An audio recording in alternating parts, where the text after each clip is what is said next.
Good morning, Internet. Yashoda here with West Coast Yoga. Today we're reading from SRIMAD Bhagavatam, 1st Canto, Chapter 1, text number 16, which reads as follows. Ko va bhagavatastasya punya shlokedya karmana shuddhi kamona shrutnyudyad yasya kali malapuham. Translation. Who is there, desiring deliverance from the vices of the age of quarrel, who is not willing to hear the virtuous glories of the Lord? I'll read a few sentences from Prabhupada's purport for good measure. Srila Prabhupada's purport. The age of Kali is the most condemned age, due to its quarrelsome features.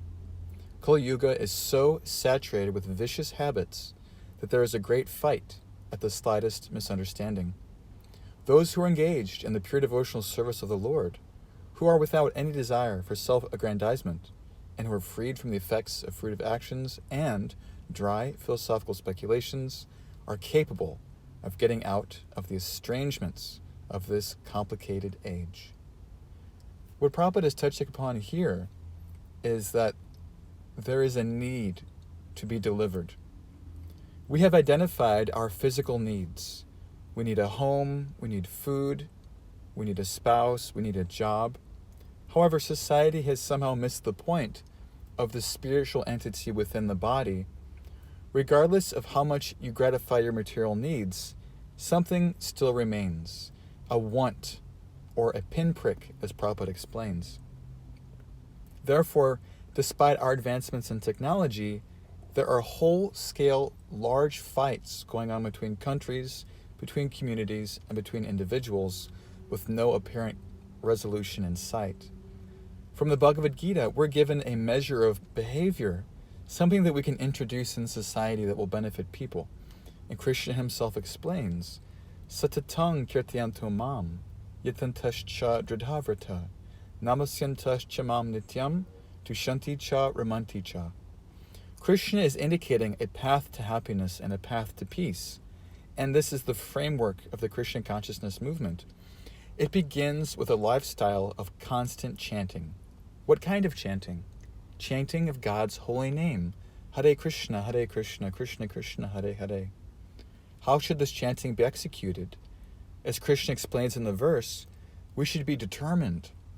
Despite opposing elements, despite criticism, despite health issues, financial issues, the determination must be there.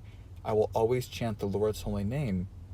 And in addition to determination, the individual takes on holy vows. Every age has a prescribed method of realization, God realization, and the participant always takes spiritual vows. That happens regardless of your ashram or your varna, your social placement or your spiritual advancement in life. Everyone has to take vows, and in the modern age, we vow to avoid eating meat, having illicit connections with others, gambling, like this, different activities that are basic prohibitions. If we don't avoid the prohibitions, our mind will be in a constantly agitated state. So by following the simple framework of the Krishna consciousness movement, we have an opportunity to constantly chant Krishna's name in private and in public. We do it with determination, under vows of spiritual advancement, and then you get that sweet result, which is tushanti and ramanti, a standard of happiness that cannot be realized through any other activity. So many activities are divorced from our spiritual identity, the identity we've never determined. Who am I? Where have I come from? We have not heard our true name. We have not met our true family. We have not lived in our true home. These things are all waiting for us, simply waiting. And the awakening of that identity is the highest standard of happiness.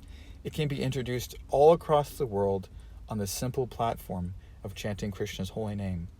Thank you very much. I'll see you tomorrow for class. Hare Krishna.